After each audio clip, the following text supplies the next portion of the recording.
Even a month after the Ajit Pawar led rebellion, there are many questions that remain unanswered, such as which faction has what numbers? Why has Sharad Pawar still not openly slammed his nephew Ajit Pawar? Why is NCP Supremo Sharad Pawar still sharing stage with BJP leaders and meeting with his nephew Ajit Pawar? Today, let's try and get some answers from someone who has been with the Nationalist Congress Party since a long time and is considered to be a loyalist of NCP Supremo Sharad Pawar. Today, we have with us Naseem Siddiqui, national spokesperson of the Nationalist Congress Party and former chairman of the Minorities Affairs of State.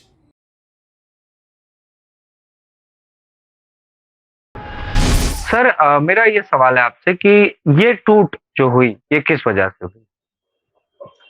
देखिए, ये विचारधारा की लड़ाई है, ideology की लड़ाई है। बहुत सारे लोग जो हमारे पार्टी में थे, उन्होंने पार्टी उनके ऊपर ईडी के नोटिसेस थे, उनके ऊपर दबाव था, कहीं ना कहीं वो भ्रष्टाचार में लिप्त थे, जिसका जिक्र मोदी जी ने आके यहाँ सभाओं में भी किया था महाराष्ट्र में। और उन दबाव के चलते, ईडी के चलते, सीबीआई के चलते, इंक्वायरी के चलते उन लोगों ने बीजेपी के साथ गठबंधन में जाने का फैसला किया।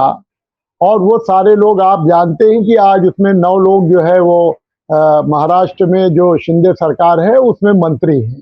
तो this is the fight between secularism and it is for the ideology.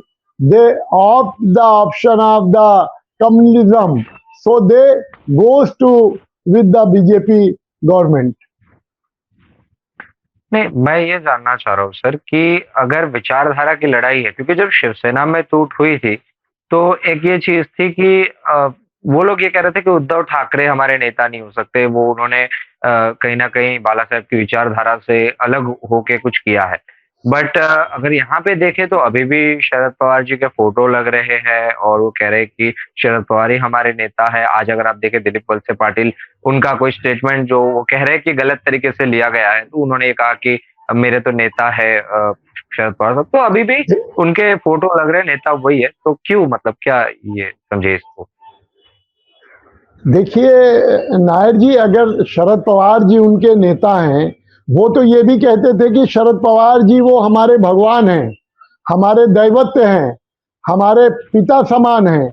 तो ये कैसी राजनीति हो रही है कि बेटा बाप को छोड़ रहा है, बाप की आइडियोलॉजी को छोड़ रहा है और दैवत्व को छोड़ रहा है। मतलब जिसको अभी तक पिछले 40-50 सालों में वो भगवान मान रहे थे, आज उनको क्या जरूरत पड़ गई कि उन्होंने अपने भगवान को भी बदल दिया, आज भगवान को भी चेंज कर दिया। एक्चुअली बात पवार साहब के नेतृत्व की नहीं है। अगर वो पवार साहब को मानते हैं तो उनको छोड़कर क्यों गए? और अगर वो पवार साहब की आइडियोलॉजी में, उनकी राजनीति में, उनके नेतृत्व में उनको विश्वास नहीं है, तो फिर वो पवार साहब का फोटो क्यों लगाते हैं? यही तो हम लोगों का कहना है राष्ट्रवादी कांग्रेस पार्टी में शरद पवार गुट का, कि जब वो हमारी आइडियोलॉजी नहीं मानते हैं तो वो हमारा नाम या पवार, क्योंकि उनको पता है कि अगर वो पवार साहब का नाम नहीं लेंगे तो आने वाले चुनाव में उनका सफाया हो जाएगा। और वो जो डर है उनके दिल में, उसको बनाए रखने के लिए, उससे बाहर निकलने के लिए वो पवार साहब को नेता बता रहे हैं, वो पवार साहब को जो है उनका फोटो लगा रहे हैं।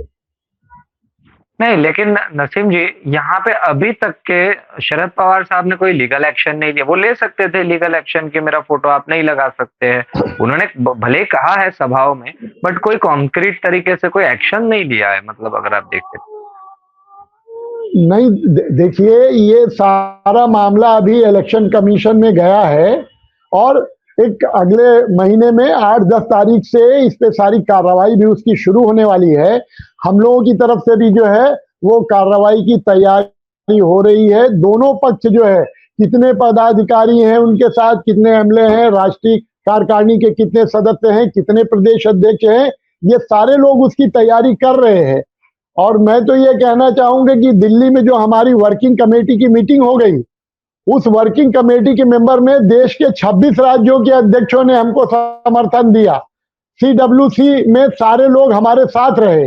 बीड़ के अंदर भी जो सभा हुई फोन मत करो। उसमें आप देखेंगे तो बीड़ जी। के अंदर की जो सभा थी उसमें भी ज्यादा फोकस वो नेशनल लेवल पे उन्होंने निशाना बनाया, बीजेपी को निशाना बनाया, मोदी जी को निशाना बनाया।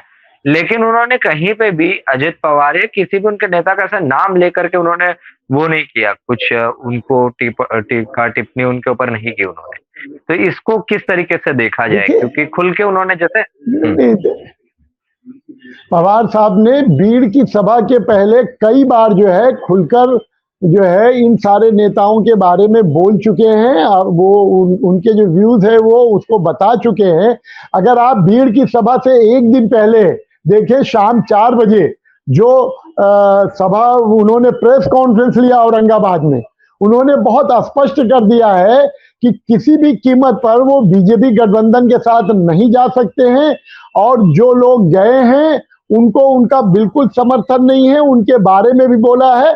लेकिन किसी व्यक्ति के बारे में पवार साहब इतना महान टॉलेस्ट लीडर बार बार बोलना भी ठीक नहीं है।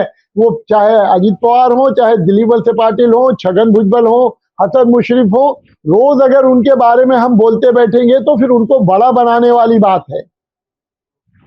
चलिए, अभी 3-4 नाम आपने लिए, जो मैं कहूंगा कि हसन मुशर्रफ, प्रफुल्ल पटेल, दिलीप वलसे पाटिल, छगन भुजबल, ये 4 आपने अभी नाम लिए।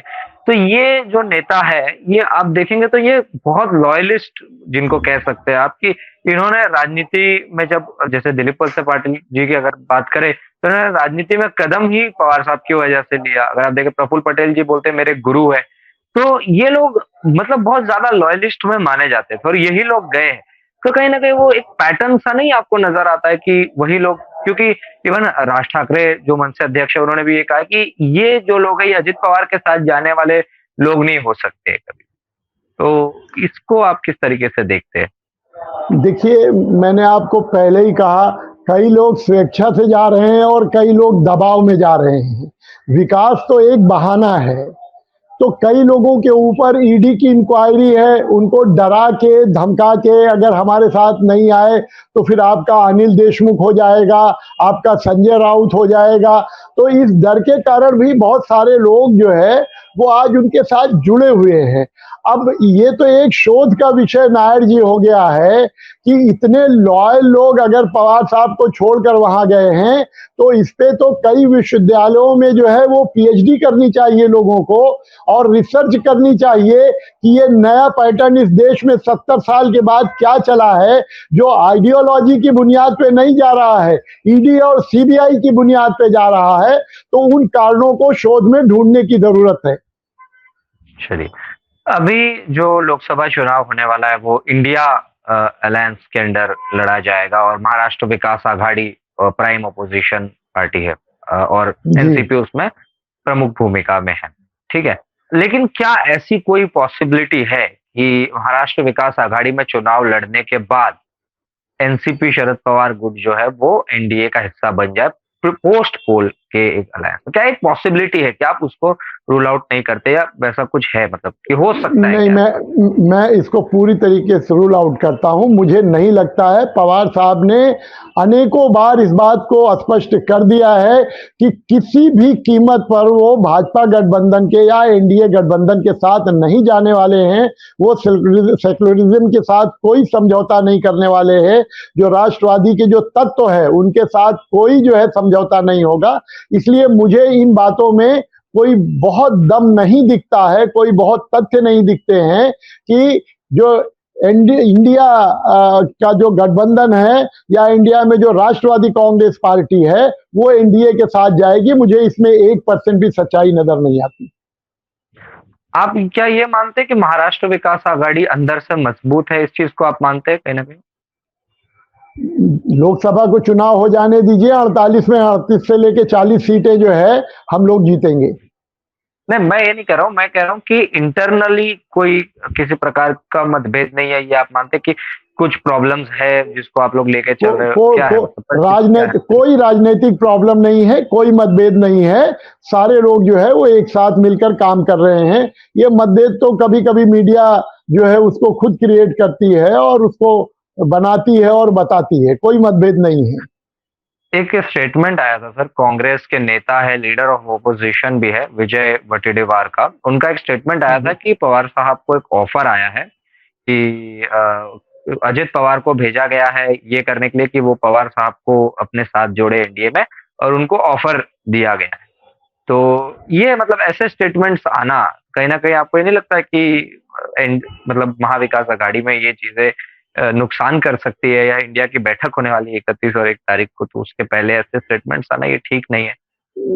देखिए, संभ्रम निर्माण करने वाली परिस्थिति बनाने की कोशिश हो जाती है। कभी कभी स्टेटमेंट कुछ होता है, उसका अर्थ कुछ निकाला जाता है, लेकिन पवार साहब इतने महान नेता हैं कि उनके लिए जो है, आप जिन नामों की चर्चा कर रहे हैं उनको ऑफर देने की आवश्यकता नहीं है, और इसमें कोई तथ्य भी नहीं है।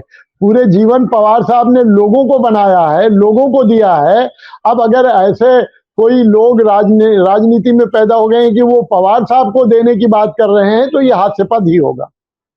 देखिए, अभी भी आप अजित पवार का नाम लेके नहीं बोल रहे हैं, अभी भी आप उन चीजों से आप थोड़ा संभल के कर रहे हैं, आप नाम लेकर के अभी भी कोई वो नहीं कर रहे हैं।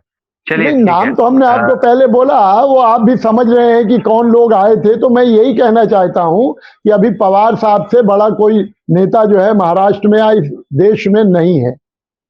चलिए, एक आखिरी मेरा सवाल है। 31 तारीख को और 1 तारीख को इंडिया की बैठक है, इंडिया की मीटिंग है, और मतलब ऐसी खबरें आ रही है पॉलिटिकल सर्कल्स में से कि राष्ट्रवादी कांग्रेस जो है इसको लेके ज्यादा उत्साहित नजर नहीं आ रही है। बाकी दो पार्टी जो है, कांग्रेस और शिवसेना ही ज्यादा इसमें योगदान कर रही है। तो इसके ऊपर और इसके अलावा क्या तैयारियां है इसको लेके, इंडिया की बैठक को लेके, वो भी जरा देखिए, थोड़ा प्रकाश डालिए। इसमें कोई सत्यता नहीं है। राष्ट्रवादी कांग्रेस पार्टी जो इंडिया है उसका एक घटक दल है, उसकी तैयारी में पूरी तरीके से है। और अभी तक जितनी मीटिंगें हुई हैं, हमारे प्रदेश अध्यक्ष जयंत राव जी उसमें गए हैं, जितेंद्र अवाड़ जी गए हैं, उसमें हमारे राष्ट्रीय जनरल सेक्रेटरी नरेंद्र वर्मा जी उस कमेटी में हैं, वो गए हैं। तो तैयारियों की जो मीटिंगें हो रही है उसमें हमारे लोग बराबर के सहभागी हैं, और पूरे जोश और खरोश के साथ जो है 1 तारीख को हमारे नेता उसमें पवार साहब, सुप्रिया ताई, बाकी सभी लोग जो है उसमें रहेंगे। इस बात में कोई सत्यता नहीं है कि हमारे जोश में कोई कमी है या हमारा इंटरेस्ट उसमें कम है।